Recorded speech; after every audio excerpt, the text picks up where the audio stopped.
Yo, what's going on, guys? Jared here, and today I am joined by Nick Ma, who just got top 4 at the PlayStation 5 tournament at Prodigy Games. And yeah, he played a really cool deck, Naturia Runick again, and I wanted to show it to you guys because I think it's really exciting for the new format. And he's going to go over his list and the reasonings for everything that went happen at the tournament. So feel free to take it away, Nick. What up, guys? I'm a big fan of Runick, just like Jared. So I played the Naturia Runick deck. I have a quick backstory to this. It's kind of like a cookbook where you listen to the inspiration, how the recipe came about a week before it actually happened. So a week before the YCS in Vegas last week, I reached out to Jared. I'm like, yo, Naturia Runick has to be good, right? And he was like, nah, it's only good against tier. And I'm like, you know what, Jared, you're a good player. I trust you. So I didn't play Runick. I didn't play Naturia Runick. And then what really the nail in the coffin was, he was like, Nick, you got to play Bamboo Sword in the deck. I did not say that, dude.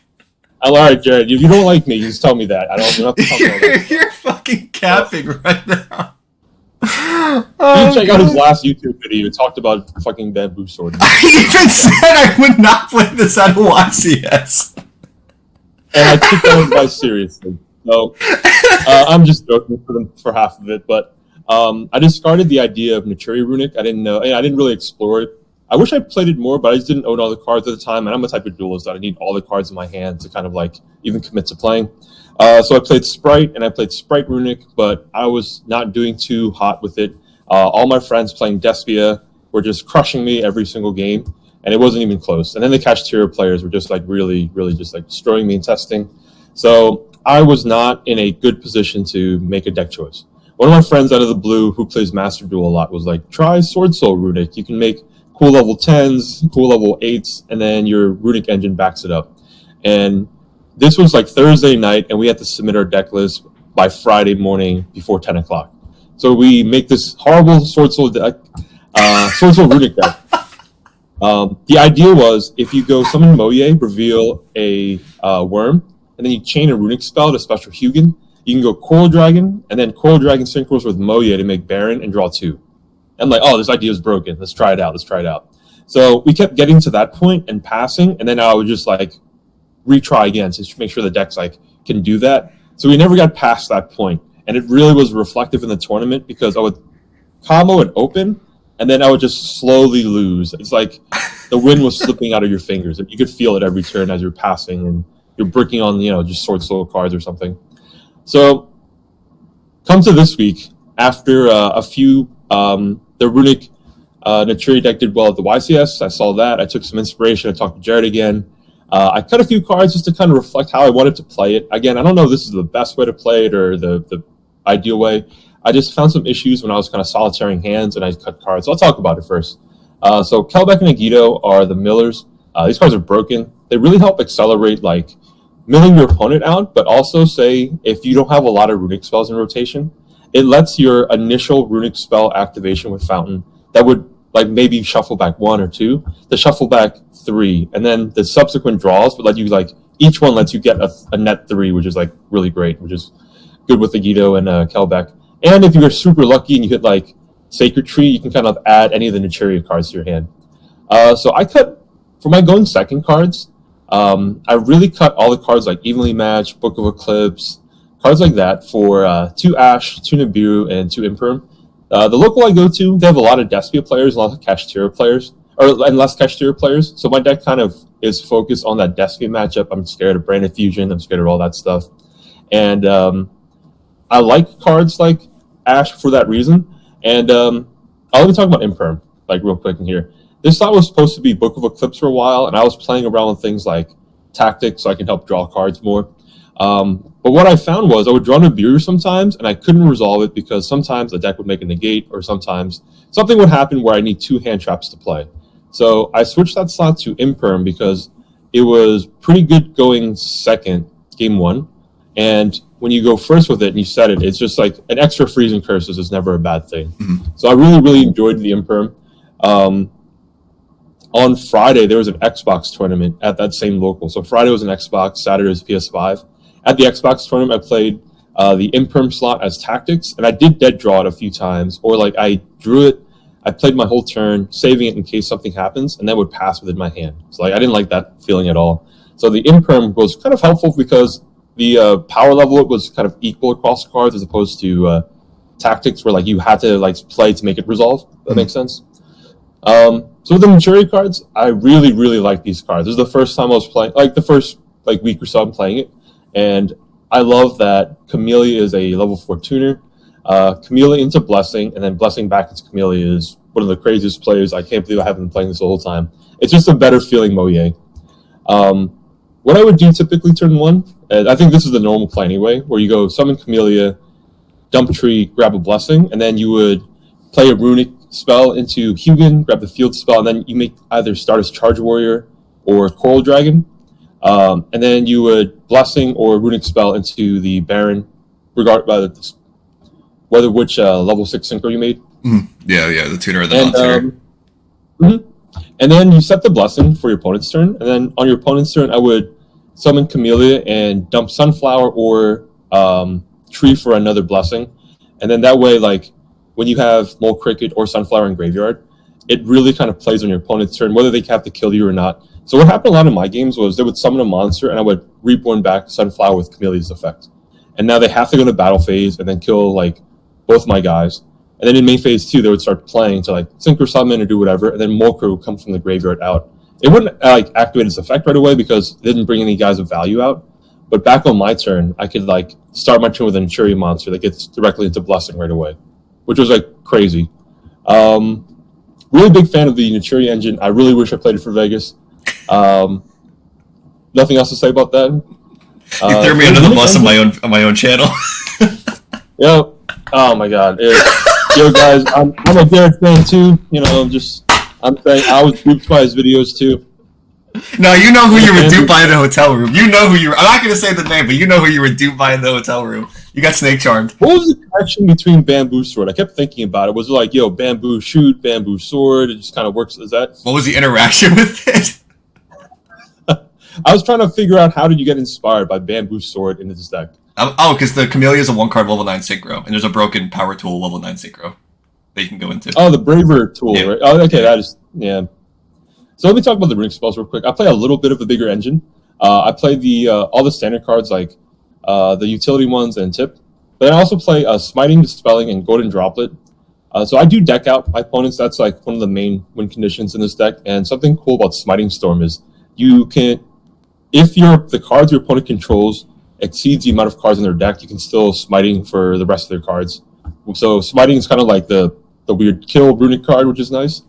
I wish I played more Smiting, and the good thing about this is you want to draw like excess Runick cards. Like you want Runick cards you can draw and just play.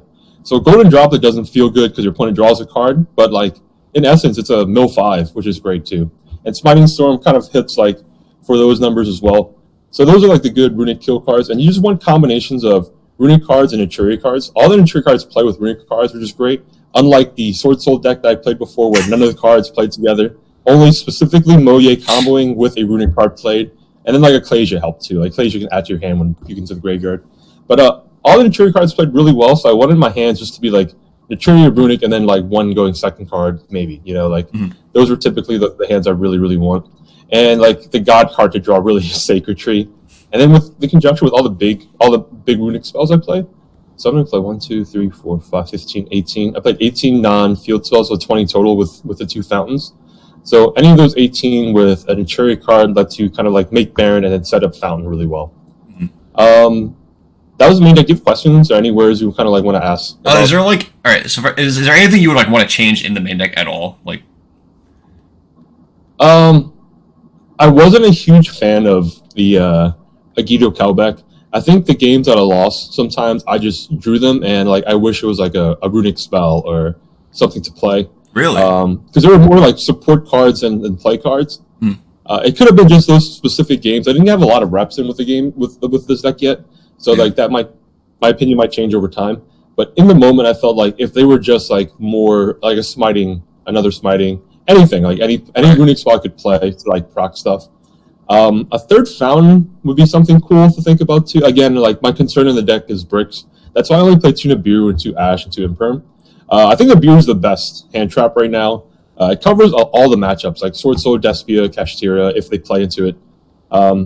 And even our friend Kristen's combo Labyrinth deck, you can Nibiru that too sometimes. It's actually really funny because the way Nibiru plays out is a lot of the times where people are playing around Nibiru by not doing a lot, which inherently goes into what your deck wants to do anyway, which slow the game down regardless. So even if you have a dead Nibiru, you're just like, okay, this game's going the way I want it to go anyway, if they're playing under it.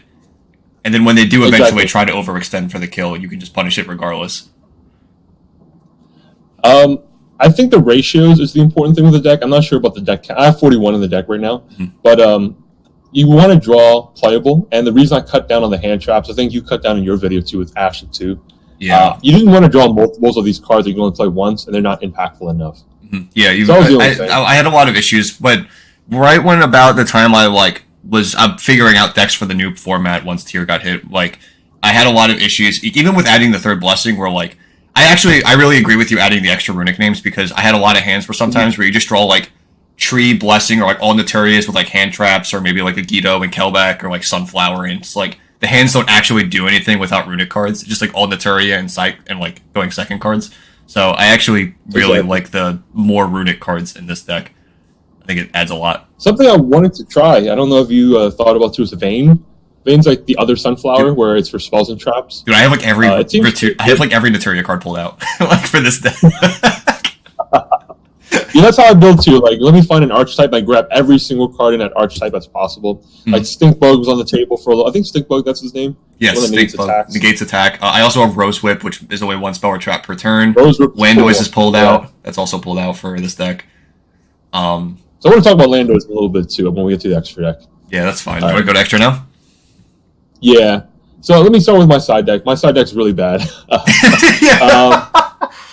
It's crazy how bad it is. I was going to ask about the shufflers, but I knew they were in the side deck, so I figured I was going to ask them when we get to here anyway.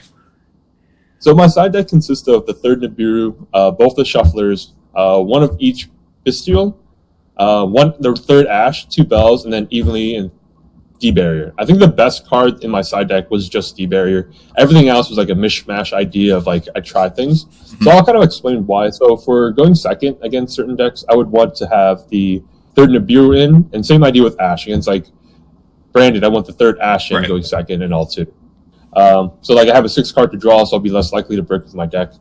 For the shufflers, I wanted something in against any Runick variant, because I felt that would be a tough matchup. When you're behind, you just really need to catch up, and then having the shufflers give you 2 turns of that would be really good.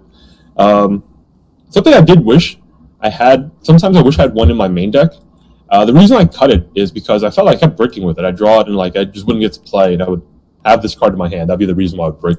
But I wish I could shuffle back, say an extra Fountain, or an extra Jerry, or an extra Hugin, to continue to play a little bit longer. That felt like what my deck needed sometimes, but it wasn't necessarily every game, and it wasn't essential either. For the Bestials, I really wanted them against Despia. To be honest, every time I had them, they were so bad. I draw a single Ball Drake, and you wouldn't be able to do anything with them. And I sided them twice, both on the Xbox tournament and in the PS5. I sided them against certain matchups, and every time I had them again, it felt just very, very mediocre. Maybe I didn't have enough matchups yet to kind of feel out the correct way to feel about this. Maybe it's on the downswing or something, but they are ass so far. I think the more the format has developed, the less and less I like Bestials, because even the branded Despia deck has been slowly cutting Bestial cards out of it. And they're an engine in that deck, and they're still just bad enough to not play. So even I can't imagine other decks playing Bestials if the one that it combos with doesn't even want to play them because of how bad they are right now. And the strength of the Runick deck is you really want engine cards to play, and siding all these subsequent cards really don't really help you play. So you're not helping your strategy out. Yeah. Ghost Bell was specifically just for Despia, for them reviving one of the Floodgate guys.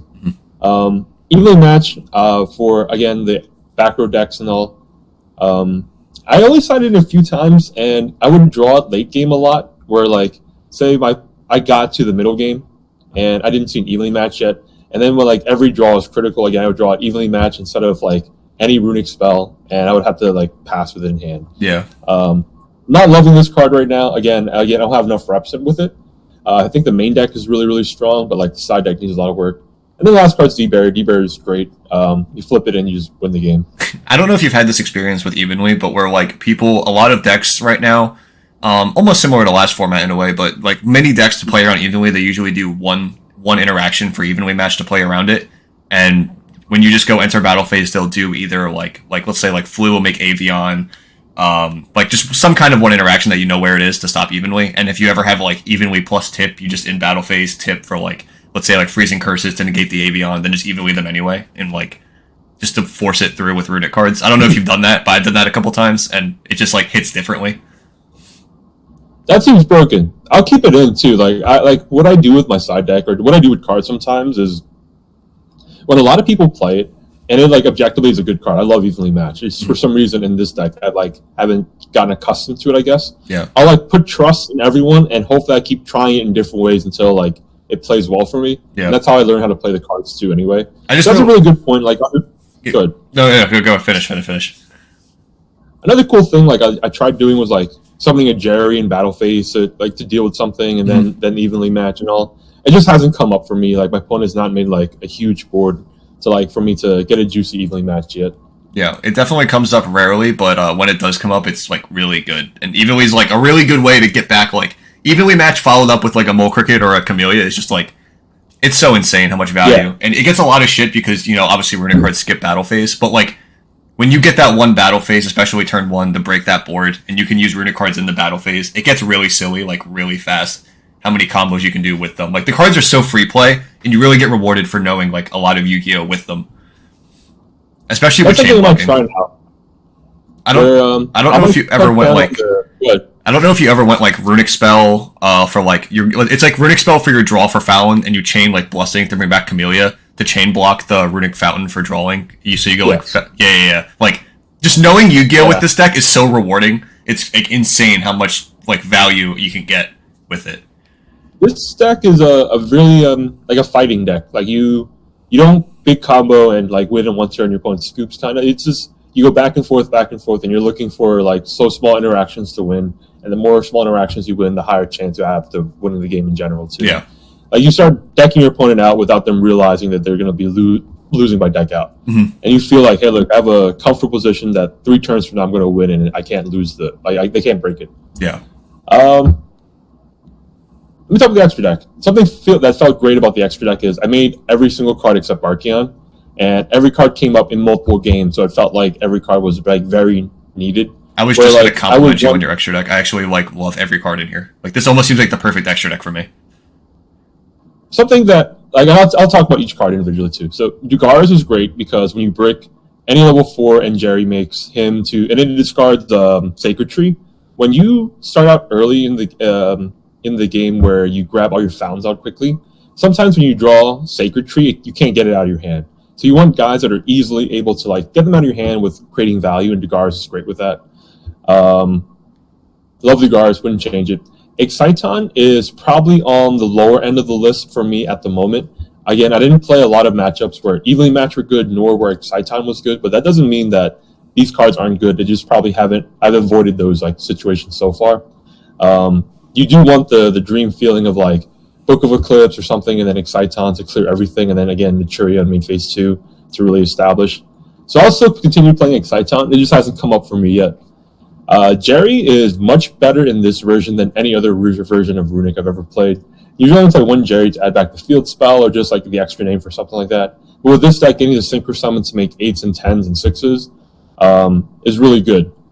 Sometimes I wish I had a third Jerry because of how often like I'll use like Fountain for Fountain, and then like I'll play one spell to bring Jerry back, and then like chain block with Jerry to add the Fountain and draw the other one. Yeah. Huguenot 2 is fine. I run through the fountains out of the main deck quickly. Again, I talk about how I wish I had the Shuffler into the main deck sometimes to, like, again, discard out of my hand like a Sacred Tree more often. Where, like, say, like shuffle back one of the field spells and Huguenot, and then bring the Huguenot out to ditch Sacred Tree to add, like, the fountain back. That would be something cool to do. But no complaints on 2. 2 seems like a fine number. So, Beast and Barkion. I'll talk about Beast first. Beast is really good against Despia. It covers all their spells. And you make it kind of quickly in the turn 1 when you, like, if you hard draw a Blessing or hard draw any of the ways to get double Blessing in your hand, you force the Naturia Beast, and then when you summon a Naturia monster from your extra deck, you trigger your own Mole Cricket Engrave to special to the field. So in your opponent's main phase, you can quick effect to Mole Cricket to bring out Camellia, and Camellia dumps Sunflower, and then you have the dream situation where, like, if they summon, you get to summon a Sunflower on 2. So you have Sunflower and Beast on board with a Camellia on board. Reborning Beast off of Blessing is crazy. Like, most decks I've ever played, you just make it once and it goes away forever. But now you have triple Reborn for... I mean, you wouldn't use it to make Beast, so you would have, like, an extra Reborn somewhere in your deck to bring Beast back. You actually have 6 ways to bring it back with the Camellias, too. Oh, yeah. Yeah. Oh, shit. Everyone forgets about that. You have so many ways to get that card back once it leaves. It's crazy. And another great thing is a Baron brings a card back, too. I forgot. Yeah. Baron Reborning Beast. I did Baron Reborn Beast. I didn't bring Barkion out at all yet. I still think Barkion is playable for things like Evenly Match. Evenly Match really ruins the deck. Eradicator really, really makes you lose. Even if you go first and, like, you big combo and all, they can kind of, like, stop you a little bit and then eradicate the rest of your life away. Barkion is something I'll keep in the deck for now, but I'm really trying to consider Landois. And the reason why, the pros of Landois is because you play so many extra Runick spells and just extra spells in general, you potentially have, like, a multiple, like, essentially gamma in your hand. So if you have 3 extra spells that you're just not using, and then, like, say you ditch 2 useless Runick spells, and then the last Runick spell you play to shuffle them back to draw 3 more, your Landois gets, like, huge value out of your Runick draws. It's like drawing 3 gamma. Yeah. It's, like, insane. Especially with the extra Runick spells that you play. Like, I almost want to make this just with more Runick spells in general, and then just play Landois anyway. Yeah. That's what I'm going to try next. The issue with Landois is it's hard to make a 7 without, like, losing everything. It would be like Camellia, Sunflower, Mole Cricket. Yeah. So I might try to find, like, another way to make Landois without having to add too many bricks to the deck. But that's the next, like, try with this deck. And then the next 2 cards, the Synchros, the inverse of each other. I can't believe they both exist. The deck just feels like Virtual World, which is, like, really cool. It plays the draw. Oh, let me count the Croc, too. I'll talk about Coral and Stardust first. If you have an excess of Blessing in your hand, and you don't have a lot of Runick spells, you go through the Stardust Charge Warrior line, and then you Blessing back the tree to make the 10. And then if you have an excess of Runick spells, you make Coral Dragon, and then you Runick spell to bring back Jerry to make the 10. So both are insane. So I kept Trishula. A lot of people were playing Trishula in the other deck, and I like the idea of a level 9, but I really was wanting more draw cards. Again, like, if you can have more draw cards, why not? Croc was something that was really cool because you can make him with 4-2-2-1. I did that one time in the game to draw 3, and I was super rewarded that game because I drew both Fountain and Tip. And then, like, I Croc discarded something to destroy, like, to bait out a card, and then I played Fountain and then Tip, and then I just won the game from there. I think that card's really good right now too. For, like, Kashtira. Sorry to interrupt you, but, like, it seems very good against Cash too at the same time. Like, spot removal against Kashtira, I think is very good. Yeah, it's crazy because he's also just Raigeki Break on your opponent's turn with 2 cards. Yeah. Again, back to the Sacred Tree thing. Like, you want ways to discard for Sacred Tree. So Coral Dragon's insane, and Croc's insane for discarding, like, Sacred Tree out of hand or just excess Runick spells and then being able to play other ones to draw. So they both fit really, really well into the deck. I really enjoy them. I'm going to find more ways to try to make Croc easily. So, like, the level 5 Runick, Freaky, that might make its way into the deck because any Runick spell with him, and then you summon Camellia, makes Croc right away, which is, like, really It's good only a too. draw 1, but that card's still, like, super valuable. Yeah. But that's the same idea as, like, any of the other ones, except this guy just doesn't climb into, like, anything else. Right. So, like, yeah, so it's just a third version of, like, Coral or a third version of Stardust Dragon. Scarlight, just for time, but his effect is so convenient. You don't have a battle phase, destroying everything else on the board and burning for that. It was really good. I won in time with this card, which is great. And then you use it for, like, non-time situations, too. Donner was really good because it cleared the extra monster zone for you to play more Runick spells. So this is a card that potentially could go up. Again, putting the Shuffler into the main deck might fix that issue where I don't have to double down on any of these cards. But Donner was good. It wasn't ever super high impact, but I don't need all my cards to be super high impact. I just want cards to trade easily where I get more utility out of, like, anything. So, like, a Runick spell and any dead monster makes Donner. And then that gives me another way to play another Runick spell to kind of, like, proc my Fountain. Like, that's the plays I want. I don't need every card to be, like, super devastating. Right. And then the last two are the 10s. Baron's usually the card you make first because everyone's playing Nibiru right now, and then you would kind of pair that with another guy afterward, like say Beast or the Camellia with Sunflower or something like that. And Chengyin was broken because a lot of people were playing cards that you can't target. So like I think Borland, I'm not sure. I think Chengyin outs Borland, right? Yeah, there you go. Borland, and then another card was Avermax, and I outed a BLS link with Chengyin. Yeah. So Chengiyin's great. It's really good against a lot of decks. Huge fan of this guy. So the only changes I'll probably make to the extra deck is I would definitely try Landois out. In my head, it just seems broken, right? Like discard a bunch of Runick spells and then like play something for Fountain and draw more spells, and you have 5 Gammas in your hand. I think you could side Barkion as an option too. I don't. It kind of depends where the format goes, right? With Labyrinth and Traptrix now being a deck, like how popular those decks get. And when people play evenly matched too, like if everyone starts maining evenly matched, it might have to keep Barkion in the main. Right. Yeah. That's it. Do you have any questions? Anything like that? Well, like I said, when I saw the extra deck, it's something that from my experience playing the deck, I can look at the extra deck and be like, this is the way the extra deck should have been innovated right when the format shifted, because I can understand every single card here, like the Exciton Night Punish, the Dugares still being in there, the Barkion for, even away with the popularity of Labyrinth now, the Donner to clear up the extra monster zone and trading well with stuff. It's in my eyes, that extra deck is like almost perfect. Like I personally, I don't even think I want to change anything. I might swap out, try Barkion for Landois and just side Barkion for the matchup. That's like the only thing I can think of. You could also make Landois with Ghost Spell. Just something to consider because he's a level 3 tuner. Oh, that's cool. That was cool. I just like noticed looking because they're like right next to each other on the screen. I was just like, oh yeah, it's a level 3 return. We can make that with, we can make Landois with that.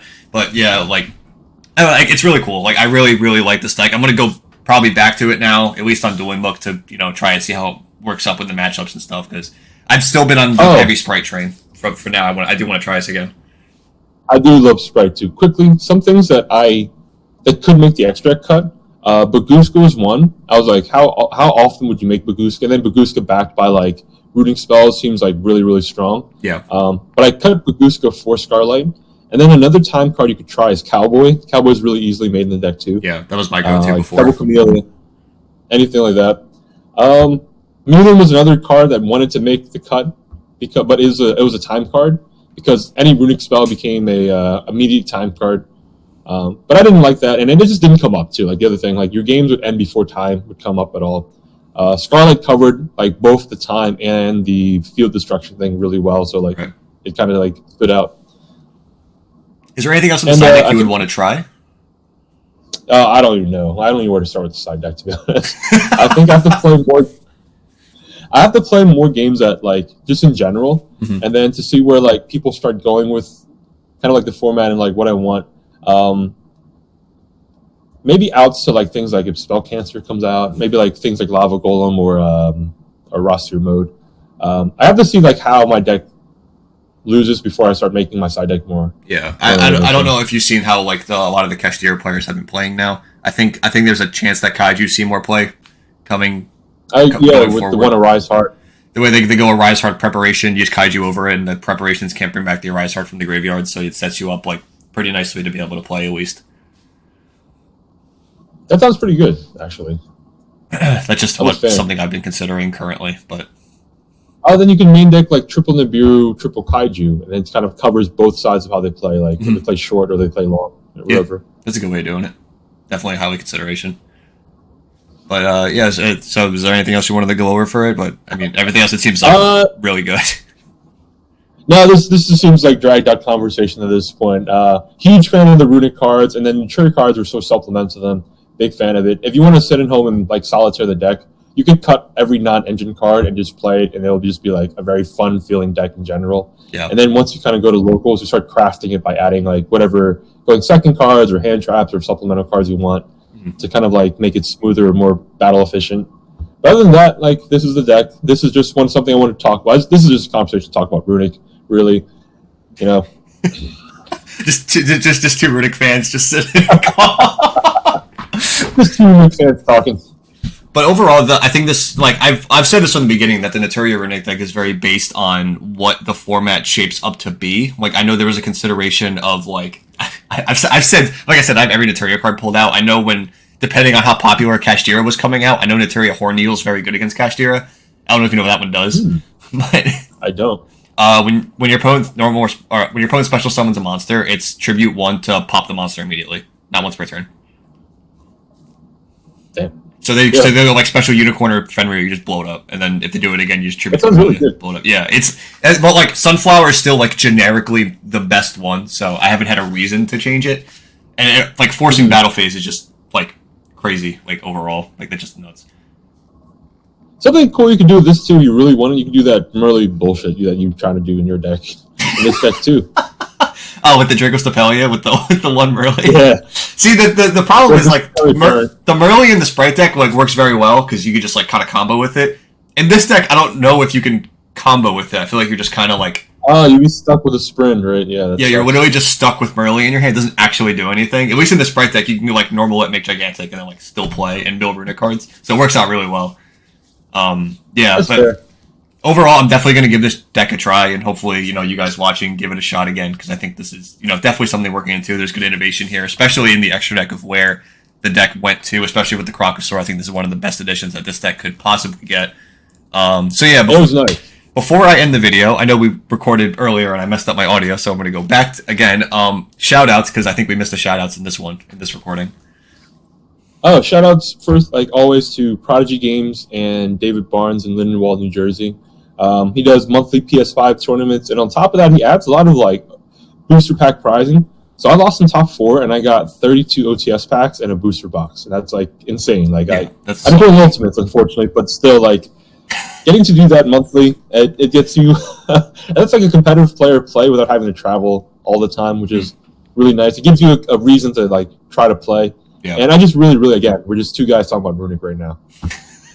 I love the deck.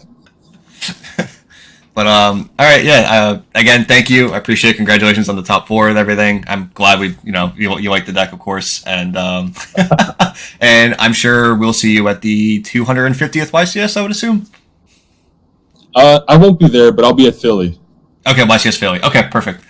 Dope. Sounds good, and hope you guys enjoyed. If you enjoyed, please subscribe, and if you have any comments or any questions, feel free to leave them in the comments. So I will talk to you guys later, and bye, guys.